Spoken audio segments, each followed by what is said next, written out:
Sanctuary. 생츄어리는 회사법 전문 변호사 및 사밀회계법인 출신 공인회계사, 세무사들이 운영하는 기업 법률 플랫폼입니다. 안녕하세요. 생츄어리의 서용진 변호사입니다. 오늘 세 번째 에피소드, 동업소송에서 가장 흔하게 다툼이 되는 주제는 무엇일까? 라는 제목으로 시작하겠습니다. 오늘은 동업정산 관련 두 번째 주제로 휴대폰 매장 동업사업을 진행하면서 분쟁이 발생하여 동업사업 정산금을 청구한 사안인데요. 동업소송은 결국 동업과정에서의 수익을 배분하는 문제, 그리고 동업 종료 시에 자녀 재산에 대한 배분의 문제가 주된 쟁점인데요.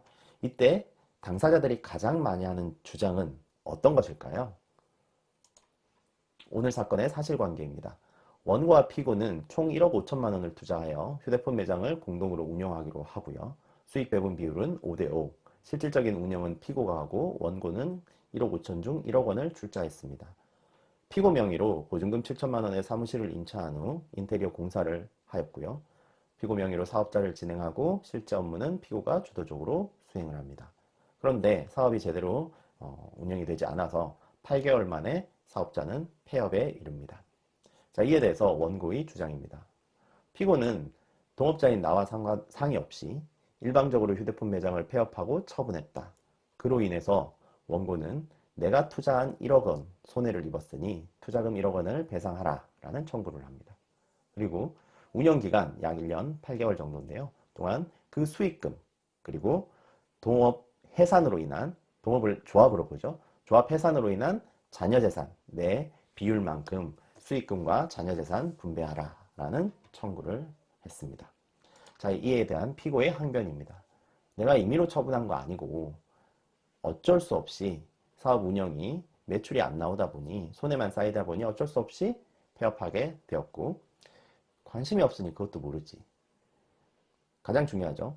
일반적으로 실질적인 운영을 한 당사자는 이 주장을 합니다. 내가 대표자 역할과 운영하는 대가로 받기로 한 월급을 고려하면, 자기 월급 가져간 것을 빼면 자녀재산 지급할 것도 없다라는 항변을 합니다.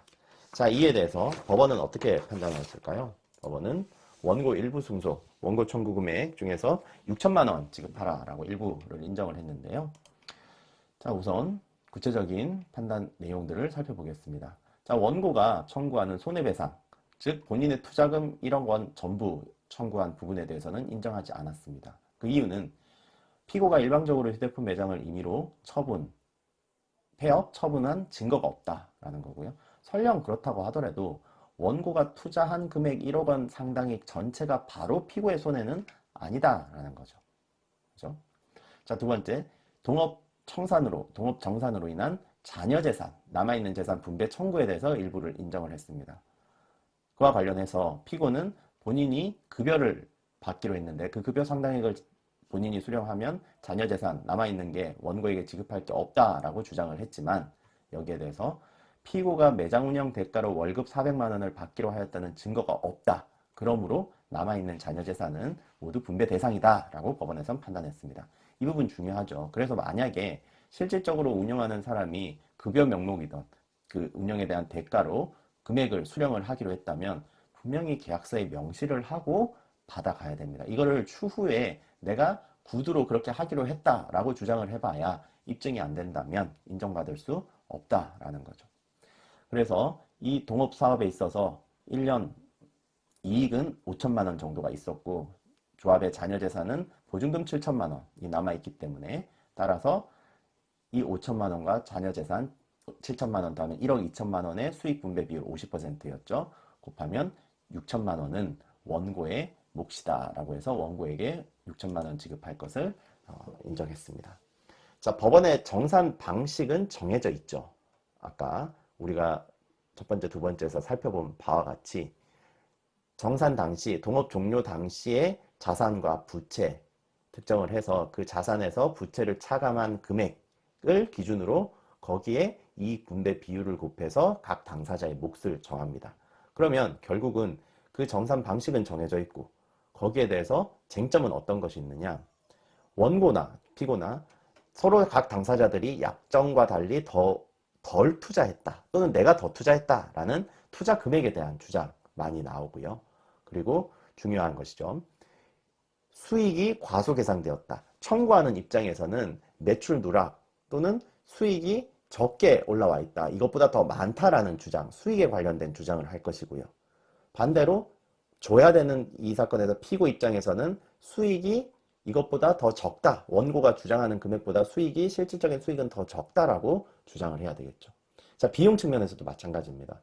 원고 입장에서는 비용이 과다 계상되었다. 이 피고가 주장하는 이 비용은 업무와 관련 없는 비용이므로 이 비용은 제외되어야 된다. 이런 주장을 할 것이고요.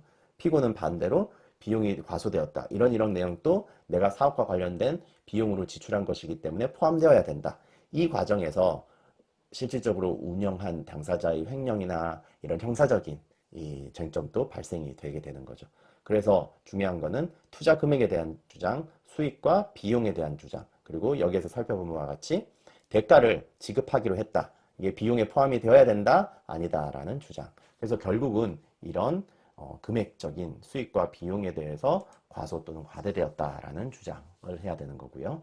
그 주장의 근거는 바로 지난 시간에서 살펴본 바와 동일하죠. 회계자료, 회계장부를 볼 줄 알아야 됩니다.